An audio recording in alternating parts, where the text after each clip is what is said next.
John with me here. He's my husband, but he has an incredible story to share with us here. And just before we go into your story, though, John, and your personal story that you're going to share with us, I kind of want to lay the foundation a little bit about insulin resistance because this is a metabolic issue that is affecting 93% of the world's population, not just a small percentage. And alcohol has a huge part in playing in that. So, I mean, kind of like insulin resistance, when people think they are social drinkers and everything, they have no idea what's actually spiking their insulin. I'm going to kind of share my screen here for a minute because I want to share something. Just a second here when I put it on my screen because this is something that affects so many of us here. And I'm going to make this a little bit bigger. Can you see my screen there, John? Yes, I can. Okay, excellent. So, alcohol has a lot to do with it, and we're going to be focusing on that today. But these are all symptoms of that our insulin resistance that cause them. You can just take a kind of look of this here. I mean, when I first saw this, I realized there was so many things that were affecting me. And of course, we know that alcohol is a huge contributor to that because it spikes your insulin because it's sugar. It blocks the effect of being able to burn body fat. It inflames your liver, you get the fatty liver. It increases your cravings. It makes it so that you can't sleep at night. So these two things are very heavily related. So we're really going to dive into it. And I'm very thankful to have John here to kind of share his journey with us today. So I'm trying to get my screen right here.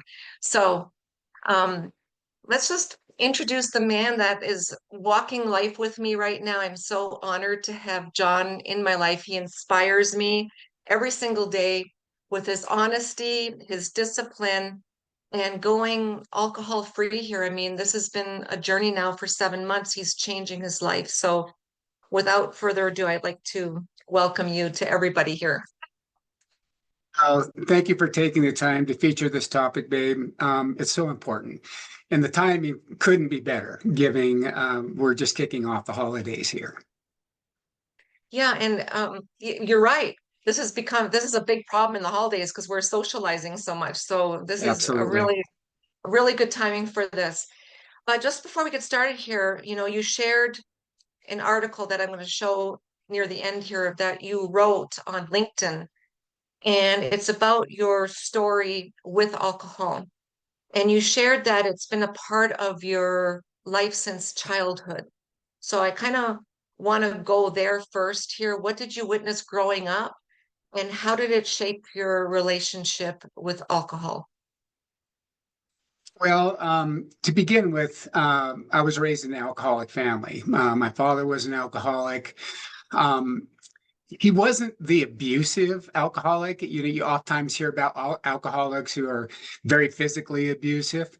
He never was abusive towards my siblings and myself, but his addiction certainly put a lot of strain on the family, just by him not being there.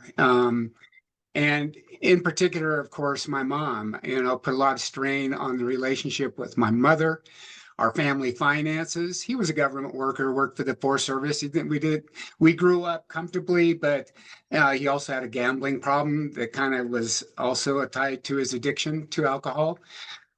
So a lot of emotional stress for everybody, not just my mom, but for the entire family, as we all individually were going ahead and processing this for ourselves as children. And so I vividly recall my mom calling the bars at night when dad wouldn't come home from dinner. And there were no cell phones back then. I mean, she had to call the bar and ask for my dad in person, like, is my husband there? Of course, we lived in small towns, and all the bars knew my dad. But I vividly remember all the evenings she would call the bars, and I recall the shame and anguish on her face. And that will always just be it impacted me deeply, and I'll always remember that. Um, they wouldn't fight, or they would fight rather a lot. There were heated arguments, lots of yelling, and lots of hurt. And I mean, we'd witnessed this, and it just was very traumatic for all of us kids, as well as my mom. Um, but it just was a very unfortunate deal. And growing up, I remember one time, I believe I was in the fourth grade, and we had to go get Dad out of jail. And My gosh, yeah, he was in jail for that's DUI. hard. Yeah, that was hard. And so the shame, and people knew. I mean, a small rural town. You always see who got busted for what in the local tabloids, right? So it wasn't it was well known that my dad had an alcohol problem, and of course all the local law enforcement knew my dad had an alcohol problem. So at the time I was already a plump kid, so and I emotionally turned to food. I continued to do that, which led it led to morbid obesity at a very young age. Um, but I must say, looking back, I forgave my dad. I love my dad, and I forgive him. I miss him, but I understand. I understand his trauma. He came to the United States alone as a very young immigrant from Romania. He lost his Wow. mom when he was 7. His dad came to Montana to look for a better life. And my dad joined my grandfather. He came across the Atlantic alone on a boat, came to Ellis Island when he was 9, started school in rural Montana, and he couldn't even speak English. So I know my dad did not have an easy life. And so, yeah, I forgive my dad, and I understand his trauma.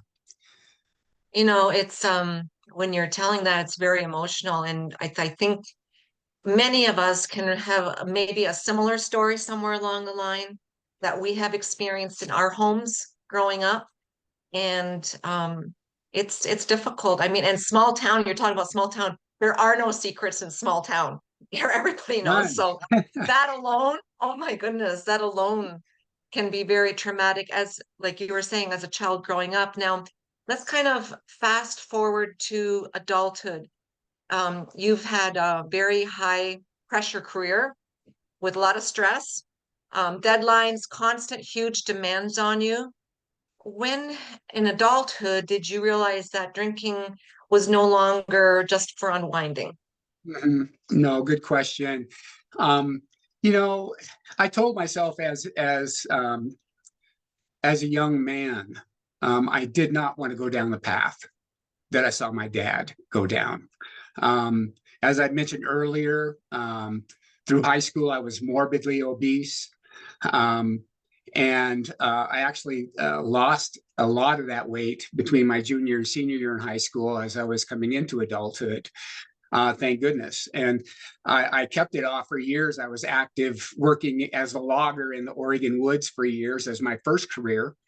Um, and later, as I went into my tech career after my first marriage, and after grad school, really it was in grad school I started drinking socially at college and post grad. Um, I was like, okay, I was meeting new friends, had new buddies at college, started drinking socially. Um, but yes, when I started my new career here in Denver, Colorado, I came here right out of graduate school. I really threw myself into my new career, and I climbed quickly. I was very dedicated, wanted to learn. I was new to the Denver scene and wanted to expand my social horizons. So, alcohol was everywhere. And this was back in the mid 90s. And so at that time, alcohol was not getting the attention that it's getting today as being such a destructive drug. And so, I'd be going to the bars, meeting people after work, happy hours. And needless to say, all of the weight that I lost came back, and it came back big time. Um, I just packed on so much weight. I remarried, and unfortunately, alcohol played a part in the demise of that second marriage 10 years later. And I would face this, and there'd be times where, I just kept working harder, more hours as I chased my career. And I'd always tell myself, I could see it coming. I was drinking a lot, and I'd quit for periods of time, but I'd always get back. I'd always fall back. And I keep telling myself, you got this, you can handle it. But I couldn't. I'd always fall back. And so I was a functioning alcoholic. I kept my job. I had no trouble with the law. I tried to not, drink and drive, even though I did, but I was drinking more and more alone. And so I could really see that it was it had control of me. So I kind of gathered that it was more of like also a numbing to numb how you were feeling, both mentally and emotionally. So Absolutely. Absolutely. yeah, and I think that's not a unique situation. I think a lot of us hide this, in our private life kind of thing that maybe people on the outside don't see. And I think it's a huge problem. I know just from the circle of people that I know, we've talked about this and it's becoming more awareness, especially with what we're doing. So, what made you say this is the end and I'm done with this? Good question. Earlier this year was really an inflection point for me. And I realized I have to take action or I'm just going to die. Um, I was recovering from a severe hip injury that I sustained on our trip to Costa Rica. Um, and I was out of commission for months. I just was able to start being more mobile just recently. But after that, after I got that severe hip injury in January, um, I just was wrapping up my consulting business, wrapped up a big contract that ended in March. And again, I felt terrible. I looked terrible. I was immobile, put on a lot of weight. I was anxious. I was depressed, and I was numbing the pain more with booze. I was literally, mentally and metabolically a mess, truly a mess. And I sat down here and I woke up one morning and it was like in the middle of the morning, at 2:30 in the morning, 3 in the morning. And I just woke up or I couldn't sleep well. And I got up and I just made that decision. I just thought, my God, this is time. I'm going to, I've got to take action now. And so, I just took a good hard look in the mirror and had to be honest with myself and really, number one, work on starting to forgive myself. I've always been very hard on myself. Forgiveness has always been a challenge, but the guilt and the shame of years of fighting obesity and addiction, um, very hard, very hard for me to forgive myself. So it was just like, wow, that was the time that were really was most impactful to me. And it was a big wake up call for me because I could tell the neuropathy in my hands was getting worse. I had very swollen abdomen, which is all signs of having some severe liver problems, fatty liver. So yeah, big wake up call for me.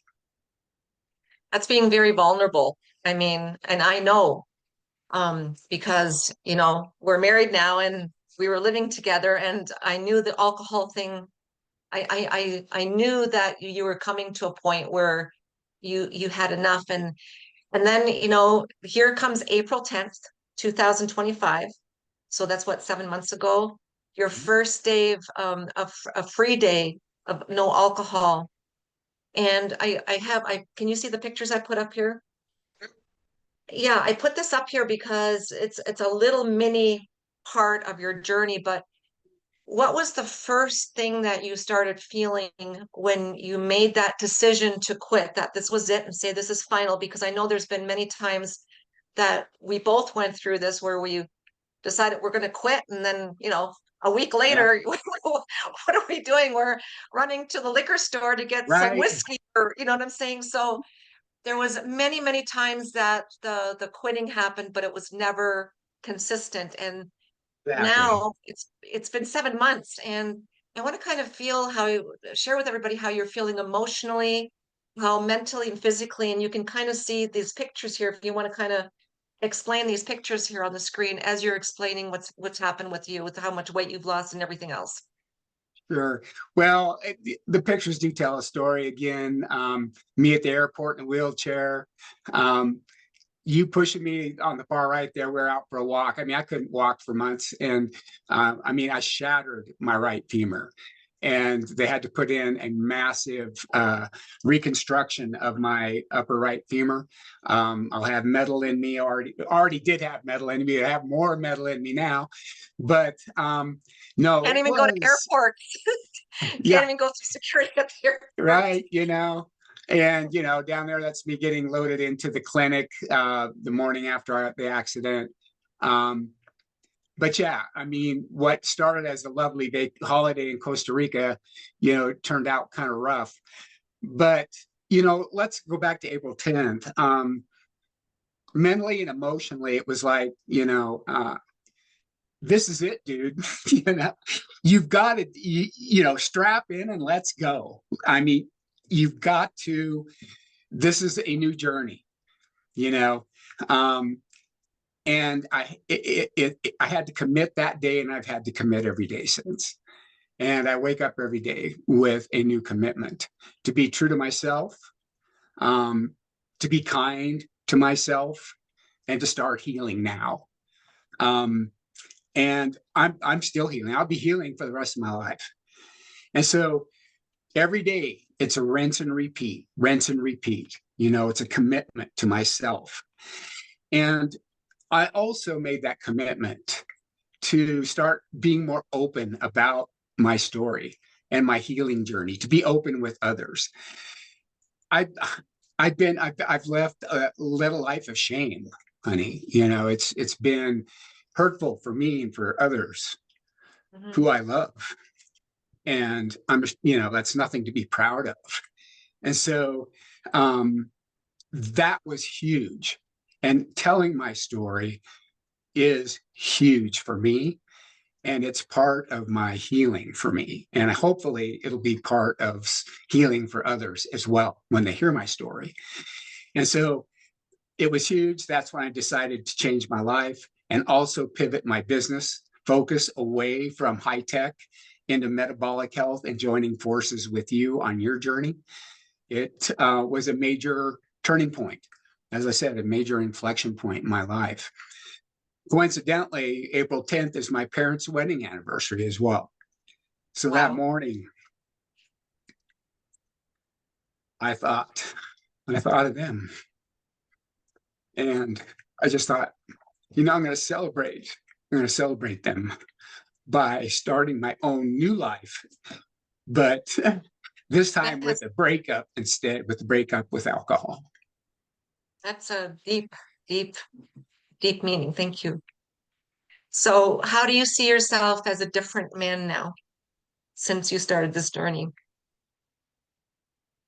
It's refreshing. When I think about it, what comes to mind for me is there's hope, there's renewal, there's clarity in my life. And that's what happens when the cloud of addiction is lifted. I'm happier, I'm healthier, and a lot more self-aware. Again, it's just I was clouded by the shroud of addiction, fear, guilt, shame, self-doubt, um, all of that. And so um, definitely renewal is the big word for me. I feel that I have a renewed belief in myself, a renewed purpose in my life, wanting to help others through their struggles with addiction and obesity as well, metabolic dysfunction. That's our mission we're sharing together. I couldn't be more excited about this new mission. And I still have my bouts with the fear and the guilt and the shame. You know, that's something that's normal, that I deal with daily. And again, sharing my story with others and having the supportive community is so important. And that's why I have I'm continuing to build my community on social media to get the word out. And that makes a massive difference for me in my healing journey, is to be there and be present. And getting out on social media, it's been a stretch for me. You know, I've always thought of myself as outgoing, but when you get out there and you share dirty laundry in hopes of changing people's lives, it's outside my comfort zone, and for many, I'm sure the same, right? But again, Great. it's a key part of my healing journey anyway. And it's not for everybody. Again, a lot of discomfort, but sharing with others and being open and being honest and true to myself, and sharing that story with other people, it feels great, actually. And it's incredible what you're doing. It's actually a very vulnerable thing, but sometimes we have to be that way, because if you don't share your story, guess what? Nobody hears it, and it's like your own story, but you need it. You're doing it, you're sharing it. And this journey, and I'm going to show later on your social media here in just a bit, but is helping other people, because you're not the only one. You know, Oh, there's people, there's probably millions of people out there struggling with the same thing. And by you stepping up and speaking about it, someone's gonna go, hey, you know what? Maybe I can do this too. So it's an hope incredible so. mission. Yeah, and I'm That's gonna why I'm say, doing this. I know you, I know, but I want to ask you, can you tell everybody, just because of looking after getting rid of the alcohol, what it's done to you physically for your health, the changes you've seen in these last 7 months, because you have addressed head on reversing insulin resistance. So, tell a little bit about what you have felt the difference in physically. I think for me, it's been first and foremost mentally and emotionally. Again, as I mentioned, the clarity and just overall feeling good about who I am. Okay. But physically, just knowing that I'm following this protocol that we've mentioned, I have a lot more energy, tons of more energy. I've dropped a significant amount of weight. I'm still working on that, but I'm already down close to 30 pounds. That's But that's a exciting. byproduct, it's a byproduct. I am rebuilding my metabolic health, and that takes a while. And I have spent a lot of time destroying my metabolic health. And so it's been fascinating how quickly my body is responding just to some self-care and self-nurturing. And the protocol has provided me that structure, but I feel the inflammation, you all saw the pictures, the inflammation, and I've always carried tons of inflammation in my body, and it's just all greatly reduced. I had the signs of metabolic dysfunction all over me, edema, swelling in the ankles and the legs. That's all but gone. I still have some neuropathy issues I'm dealing with, but it's improving. But that's going to be a slow work. Okay. But all in all, I'm really feeling much more. My mind is a lot clearer. Um, uh, my mobility, of course, is increased, but I'm gaining my strength back. But just getting the sugar out of my diet it has my body is just screaming with joy because I am not feeding it, number one, poisonous alcohol and all that sugar that goes with it that has such a detrimental impact on just about every system in your body. Exactly. And you look great. I mean, I know because I've seen the inflammation leave your face. I mean, just in your face, I can see it. You know, when you wake up in the morning, when you're drinking every day, you wake up puffy in the morning. You know, it's just Right. the way you look. And that is like, that's gone. And like you mentioned, the swell, the edema. I mean, it's been incredible.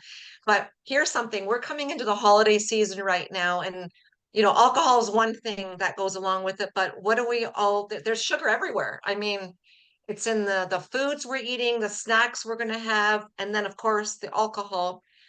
And it's really hard in the holidays because we're constantly snacking, we're visiting friends, we're seeing different people, late night eating, snacking, all that stuff.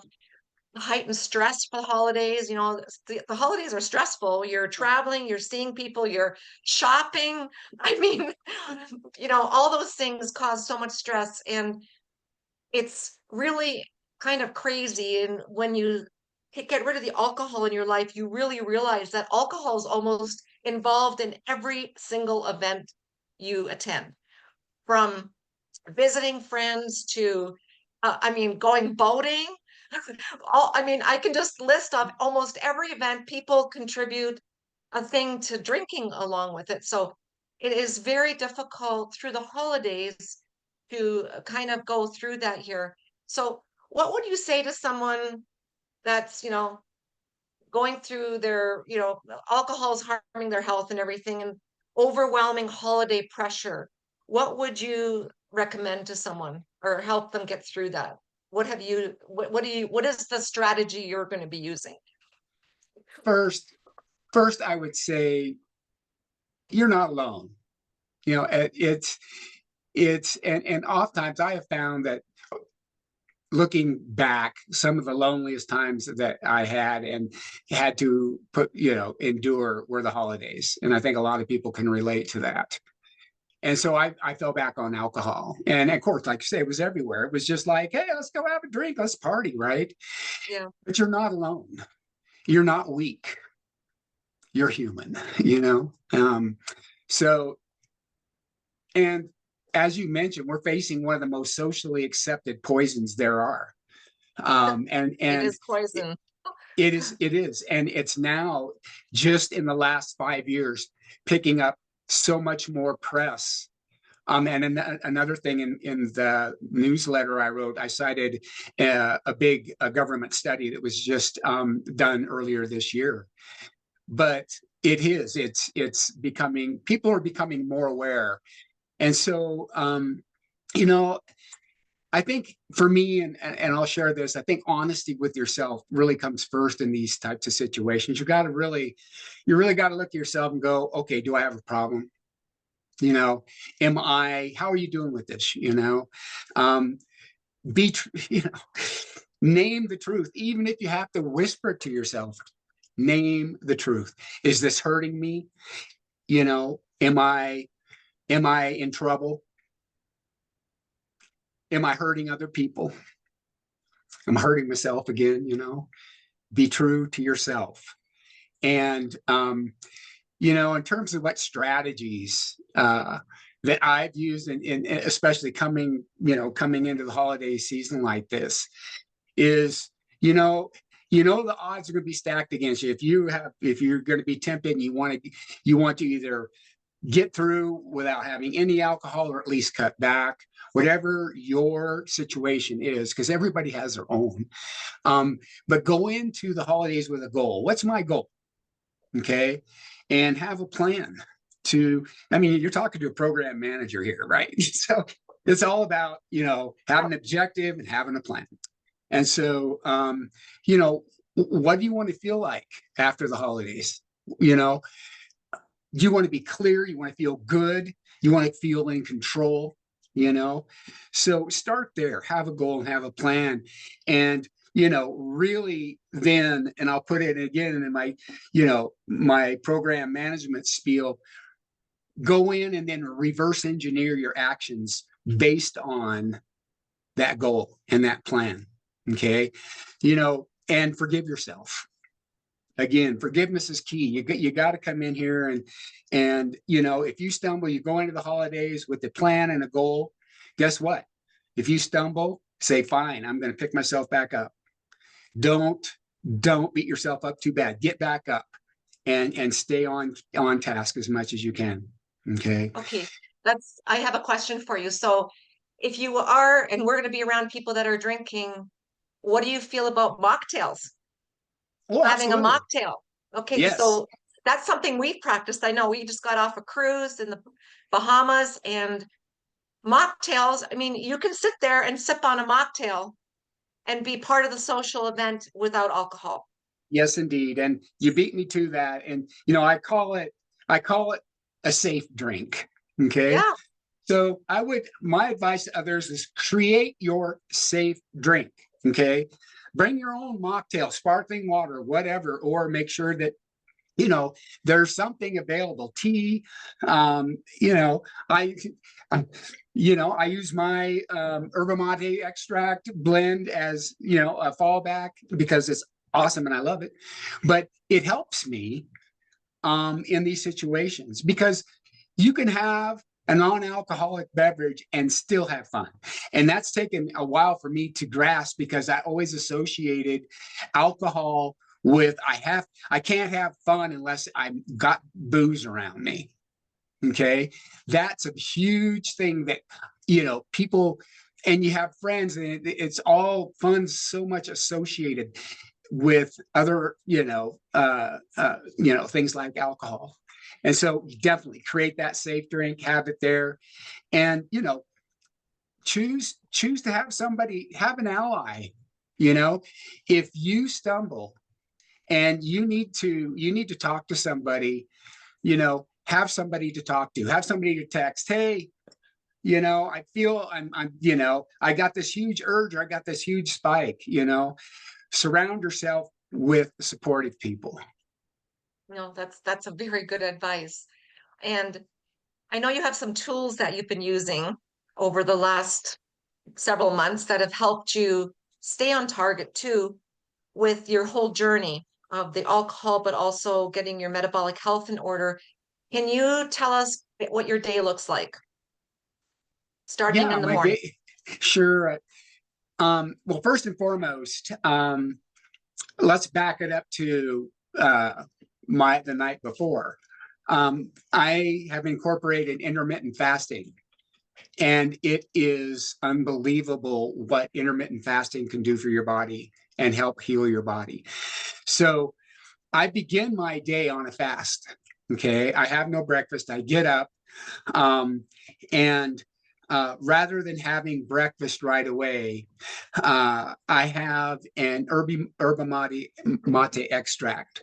And this is what I drink throughout the morning to help me with any kind of cravings. It keeps me satiated, keeps me hydrated, and it keeps it's loaded with vitamins and minerals. So I feel good all morning without having cravings for any kind of breakfast. And so while Or I'm in that, carbohydrates. pardon? Yeah, or Or carbohydrates. carbs, yes, Yeah. absolutely. And so I'm getting the benefits of during fasting of autophagy is where your cells start renewing, ketosis. I'm not going to go into a lot of that, but if you're listening, I mean, definitely look into understand autophagy, understand ketosis and how it benefits you, how intermittent fasting benefits you. But also important is how you break a fast. And so when I'm ready to break my fast, which is usually around lunchtime or early afternoon, I do so with very high protein. I'll have a protein shake, or have a meal high in protein and good fats like avocado.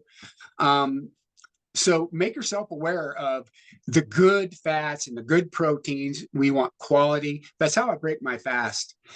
And then before my heavy meal in the evening, my main meal of the day is when I take soluble fiber.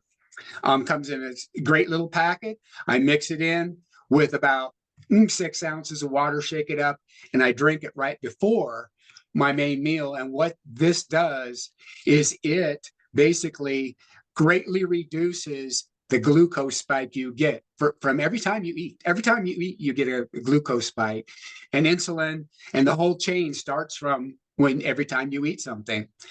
But what the soluble fiber has done for me, it has basically, it helps me feel satiated. I don't eat as much, and it actively helps my body process the glucose in a much more normal way rather than hitting that high spike, which triggers insulin. Okay, an insulin spike. So when you get a glucose spike, you get an insulin spike, and these tools manage that, and they do so very well. It's worked very well for me. Yeah, and that's it. I'm glad you mentioned that because it also feeds your microbiome, everything it needs. Our gut health is related to our mental health. It's like two brains. So they connect to each other. So if our gut health is good, this part is good too. And this is kind of really your metabolic health kind of goes together with not having alcohol, sobriety. They Absolutely. complement each other. And that's Absolutely. where I've seen a lot of your healing when you feed your body the right things and do it the right way. You were talking about, breaking your fast. Um, Breakfast means breaking fast. Exactly. You know what I mean?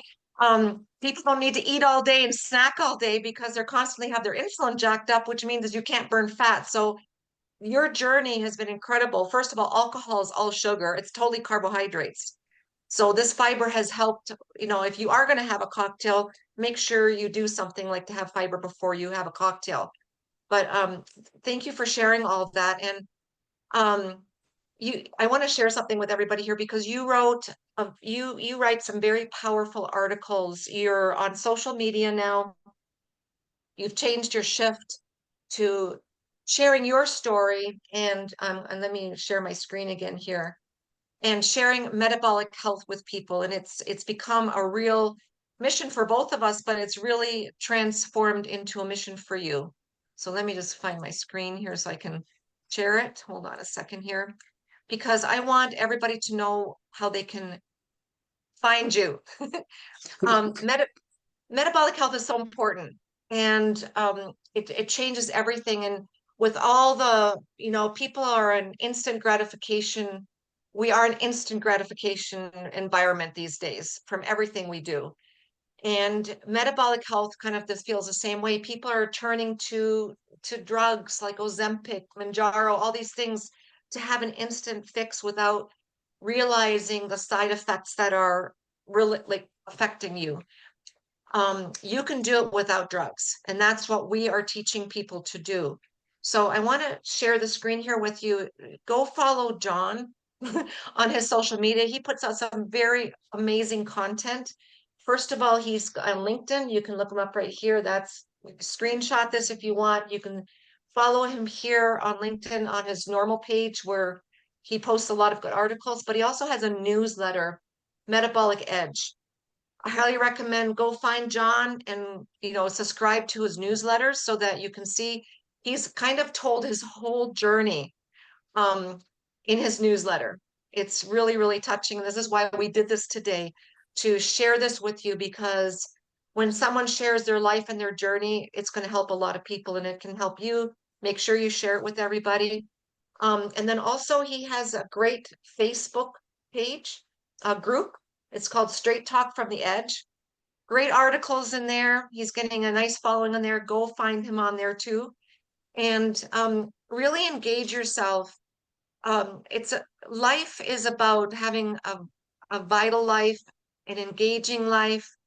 Um, and I guess I have one more question to ask you here, and I've seen this happen with you. Can you talk about walking the talk means to you today, as a leader, as a partner, in as a partner to me, because you're really doing that. Well, thank you, Dave. Walking the talk. Really, to me, it's the daily recommit. It's the daily showing up for me first, so I can show up for others in the way that I want to. It's showing up in a way that I couldn't before, right? And I want to show up. I want to show up as the man that I'm becoming. I'm on a journey. I'm evolving. But I don't. I want to be there for other people and myself, of course. It means honoring me and who I am, and honoring my own healing, so I can guide others with real integrity. I've got to honor myself, and that's been hard, after everything that I've done to myself. Self-destruction's been a part of my life. I wrote a newsletter about self-sabotage on one of my newsletters, and that's huge. And so getting back to honor yourself and not sabotage yourself is such a key thing. And it means making choices. It means making choices. Walking the talk is like, okay, being intentional with my health, with my relationships, and with the mission that I've decided to embark on. It's being true. And so, again, showing up for myself first, living up to the principles that I am learning and that I'm sharing with others, that I'm teaching. It's been a fascinating learning journey for me. And being there and leading with presence. I mean, again, I'm a leader. I've been a leader in all my career. I've led, massive programs with hundreds and hundreds of stakeholders. And so presence is a part of that.